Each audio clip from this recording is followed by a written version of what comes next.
Good morning, everyone. This is Renee Rentmeester. I'm the creator and executive producer of the Cooking Without Looking TV show and podcast. And today we have a special guest. She is from Albany, Georgia, which is where I am now as of like 6 years ago. And Minister Shenequa Cullen. Welcome, Shenequa. Thank you, Miss Renee, or just Renee. Good morning. Thank you for having me. Well, we have to tell the audience why you called me just Renee. Shaniqua and I Okay. are both on the board of the Albany chapter of the National Federation of the Blind. And Shaniqua was raised right. She calls me Miss Renee, which is a very Southern thing. And I'm a very Midwestern person. And I go, no, no, just Renee. So That's now right. we're just calling just Renee. So how are you doing today, Shaniqua? I'm doing well. I'm excited. I feel amazing. I always get up and start my morning with prayer, so I'm in the zone right now. So I feel pretty good. That's great. Tell us a little bit about yourself. Okay, my name is Shenequa Cullen. I'm also a minister of the gospel. I love people. I love God. He is my everything. There's a whole big story behind all that, but I love God with all my heart. He Well, tell saved us my the life. story. Tell us the story behind it. Okay. Okay. When I was 15 years old, my grandmother basically took me under her wing and she gave me some scriptures to read. And in the scripture, she gave me Psalms 37, and it talks about not being afraid of those that do bad things, but know that God will protect you and keep you and basically take care of you. And I would read that every day, and I took my sister and I would read it to her, and we would pray together. And I gave my life to the Lord at a small church down the road from our house where we lived on Magnolia Plantation, and it was like a revival. But that morning, that Sunday morning, I gave my life to the Lord, and I was about 15 years old. So I've been walking with God for a very long time. I love Him so much, and not only that is that I'm able to be, remain strong through the things that I read in the Word of God and telling myself, good affirmations. I'm also known as the Affirmation Queen by most people. But my story I want to tell you is that I had surgery one time on my left eye. I've had 6 surgeries. I'm blind in my left eye, and I basically died on the table three Oh my times. My God. level, yeah, the oxygen level went to zero three different times, but they were able to revive me by the grace of God. And when I woke up, the doctor asked me how I felt, and I said I feel refreshed. I didn't know what had happened, but they did tell me what went wrong, or what went right. But I thank God for saving my life. And, Oh my I God. love Him. I accepted my call as a preacher or as an evangelist and a minister. Around 2003, I was ordained as an evangelist. And 2010, I was ordained as a minister. That way, my pastor wanted to make sure I had license to be able to preach behind the pulpit and do funerals and weddings and, different things like that in the community where people would ask for help with a wedding, or they wanted someone to marry them or someone to do a funeral or what have you. I did my first funeral last year, which was my cousin. He Oh, passed at a very sorry. young age. Yeah, Jacoby was really sweet. He passed at a young age, and basically, I did his homegoing service, and I thank God for using me. My pastor always calls on me for different things, as well as the other ministers in the house, and I thank God for him and his wife, and that's my story. I love the Lord and I love people, and I'm an extrovert. So You I you get up in are. the morning. In Yeah, I get up in the morning in the just Renee. dictionary under extrovert, we'll find your picture. Oh, okay. No, you are. You're always up every time, when you're at the meetings or whatever. I wanted to ask you, how old were you when you went blind in that eye? Was that 15? I was about 5 years old, 5 years Oh, ago, wow. excuse me, not 5 years old, but 5 years ago. I'm new to this. So I want to say Ah, I was about 37, something like that. Oh wow. So And what were yeah, your feelings at that time? Like because well, why did they operate to begin with? I had a condition called keratoconus, which is when the cornea thins, and if it goes untreated, you can go blind. Well, they treated that eye 6 times with 6 surgeries, and my body just kept rejecting the cornea. So my left eye has nothing but light perception, and my right eye, I also had a cornea transplant in that one, and but it is slowly going away, but it's still doing good. I can see enough to walk around and help people if I want to walk with someone or go somewhere. I could walk, but I just have to be careful because I don't see that well out of my right eye. My vision is like 2200 in my left eye. My right eye, I mean. Yeah, that's it. My right eye 2200. My left eye, I don't see nothing but light. Wow. That's amazing. Yes, because in the meetings you get around just fine. Yes, I do. I pretty much, what I like to do when I go somewhere, I scope things out. I walk around so that I can get familiar with the area, so that I'll know where things are, where people are sitting, and different things like that. Like I said, I'm an extrovert, so I'm always trying to get to know people and stuff like that. So even around the house, I'm familiar with where I am and where things are because I keep things where I want them and where I expect them to be. You know what I mean? Right. It's my mom. My mom taught me well. She's very organized, Stephanie Park. She's very organized. And it used to just bother me because I used to say, Mom, why do you have to be so, why And do your you have to mom be is so totally organized? your mom is But totally she's blind, right? blind. Oh, yeah, she's totally blind. But I understand now, now that I'm going through this, I understand, why she's so organized like that because when she comes somewhere, she expects whatever she put there to be there. And so now I'm like that too. Yeah, well, you have to be organized when all of us need to be organized, but especially when you're blind. I've Oh, I've yeah. helped people like there was a lady in Coral Gables, and I she just went blind because she had two strokes in her eye. One eye went, and then another eye went. So I helped her get organized, and basically it's like putting everything back where you found it, and you have to be very mindful. You can't just put it back anywhere because then you Oh, totally yes, lose it. yes. But That's so right. That's right, just Renee. did you go into a depression or anything when you lost that sight? I did. I wondered why me, why was I going through that? I didn't understand. I honestly thought that I was being punished. And I had to come into a knowledge that good things happen to good people. Sometimes bad things happen to good people and vice versa. You know what I'm saying? So I had to get to a place I would encourage myself to say, you know what, Shaniqua, you're going through this. You're going to have to put on your big girl underwear and take care of yourself and make sure that you're getting the help that you need so that you can function with your new, with this newness that you're going through. And so I was depressed, very depressed.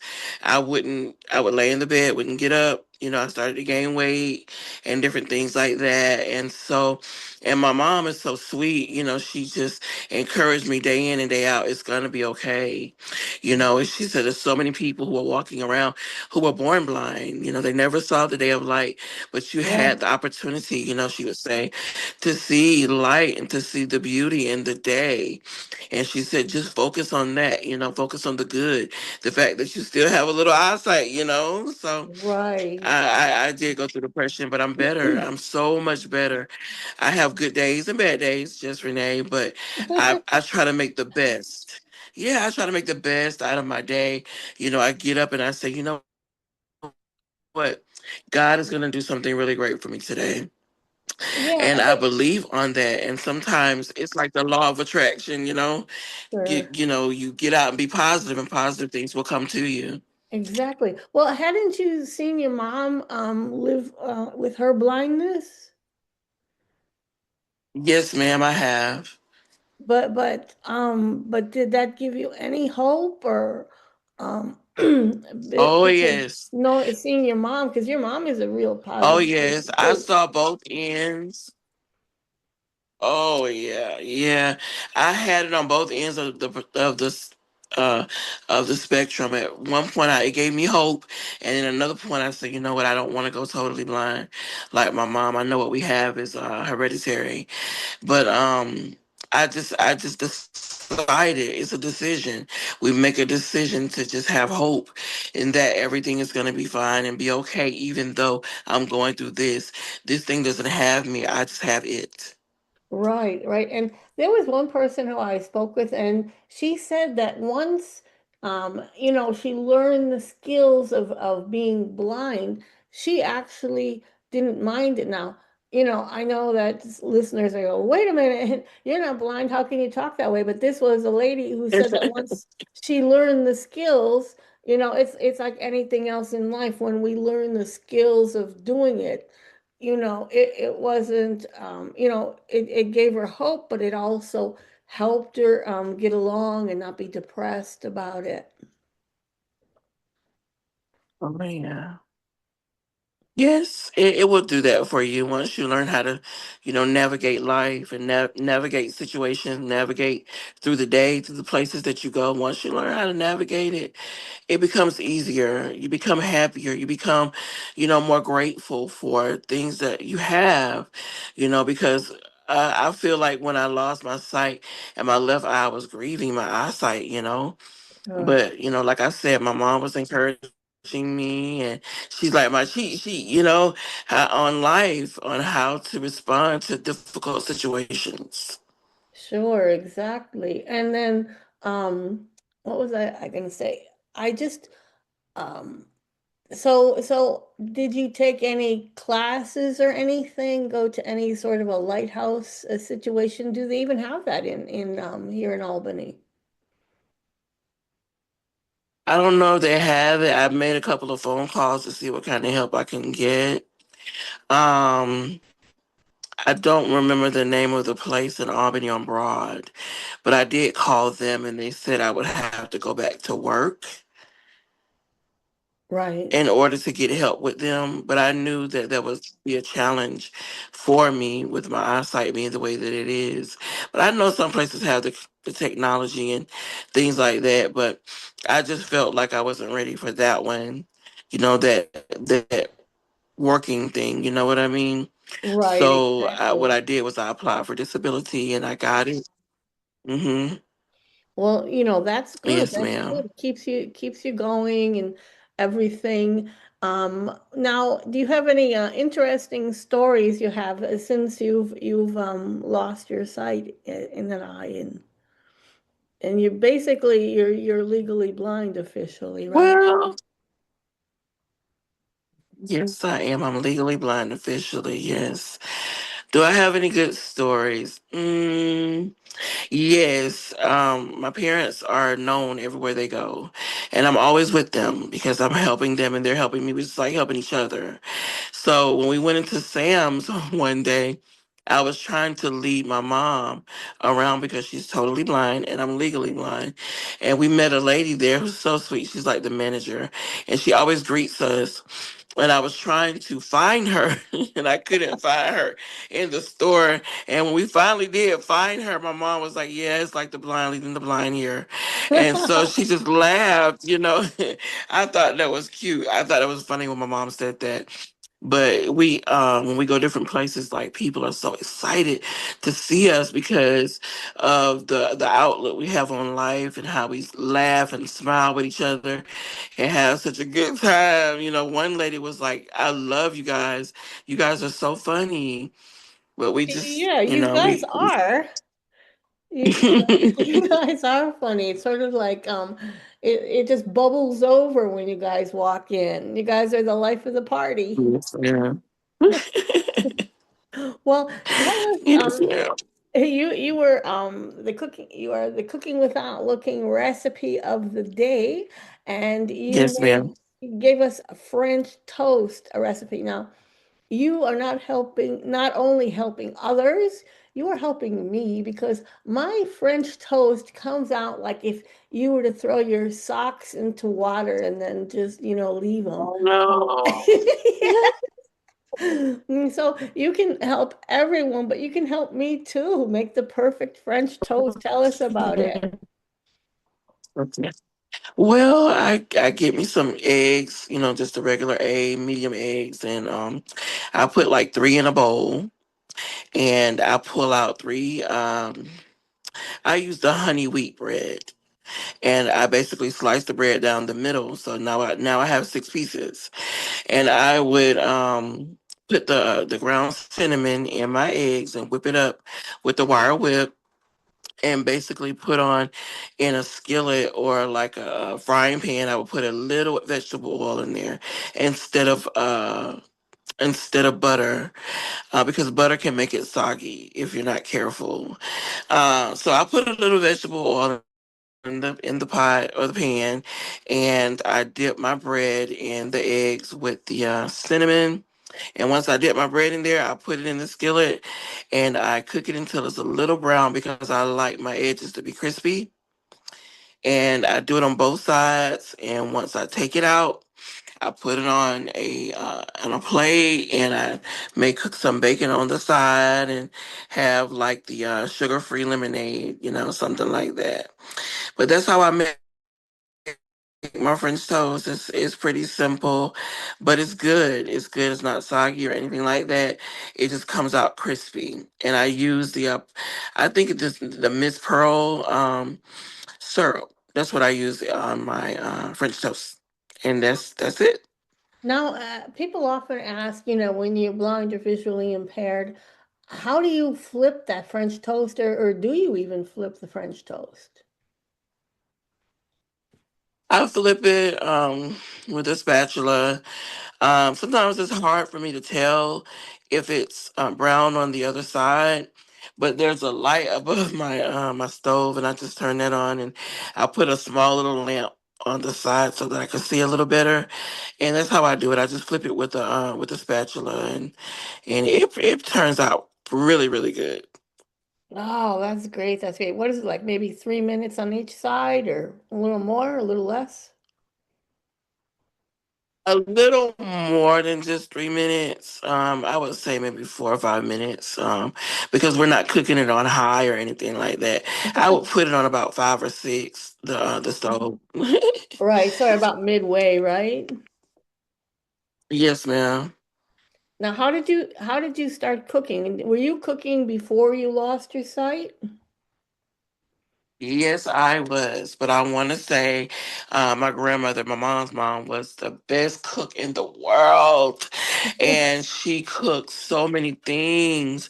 So as I was growing up, she would have me and my middle sister, in the kitchen with her, and we were cooking where I was supposed to be helping cooking with them, but I was more so on the sideline licking the cake bowl.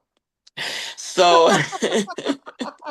You're the So, official cake bowl so licker. my grandmother, yeah. So I finally started helping in the kitchen, and we would make things like fried chicken or baked chicken or white rice or yellow rice, just different things that we like to cook. My grandma was good at planning what she wanted to cook for that day, and I just learned from her, and I learned from my mom. And one day, I was in the kitchen at my mom and dad's house. She said, "Honey, you're a chef now," and so I felt good about my cooking after that because I made them some grits, bacon, and eggs, and they Oh, loved it. how old were you then? I probably was about 41. That was last year, Oh, when okay. I was legally blind when I did it. Right, But I'm right, glad right. the grits came out pretty good. So if there are any people, if there are people out there who would like some inspiration from you or just some thoughts, would you what would you tell them if and when they first start going blind or if they go blind all of a sudden, which is kind of rare, tell us what you would tell them. I heard a statement one time. She said, I think it was Miss Vanessa. She's also blind. She said, "Before I was blind, I had a mind." And that spoke something to me. It made me feel like whatever I put my mind to, I can do it. I can do anything. I believe in myself, and I believe in God. I believe in my ability to make things happen when I put forth the effort to do it. And that, even in a depressive state, you can look in the mirror and tell yourself you're gorgeous, you're beautiful, or you're strong, or you're handsome, and you can, basically preach yourself happy by looking in the mirror and telling yourself great things before you face the world, before you go outside. You encourage yourself and know that you can do anything through Christ, and just do anything that you put your mind to. Everything is going to be okay. Well, that's pretty much a good advice for all of us, whether we have sight or we don't. Whatever you can Yes, do, ma'am. you can do blind. So um, your father, is he also he's visually impaired, correct? No, ma'am, he's not. He does have a few issues with his eyesight, but he hasn't been deemed legally blind or anything like that. He still drives and stuff like that. I think we're looking towards getting him some glasses, but he does really well. He can see pretty good, and he's really good at taking care of my mom and myself, with the things that he did, like walking with us and, making us laugh or what have you, whatever is needed in our day. My dad will step in. He's like my hero. Basically, he is my hero. Yeah, you guys walk in and you're sort of like the three amigos. You're just like Yeah. it's great the energy you guys bring in all the time. And you've got two other sisters, My right, dad is really Shenequa? supportive. Oh, Yes, I do. I do. I have a middle sister, Shakira. She is a licensed therapist. She works for Aspire Behavioral Health, and that's where I once worked before my vision left me. I was a certified peer specialist and a case manager, so I enjoyed my job. That's where they started calling me the Affirmation Queen, because I taught classes and I would do those affirmations with everyone.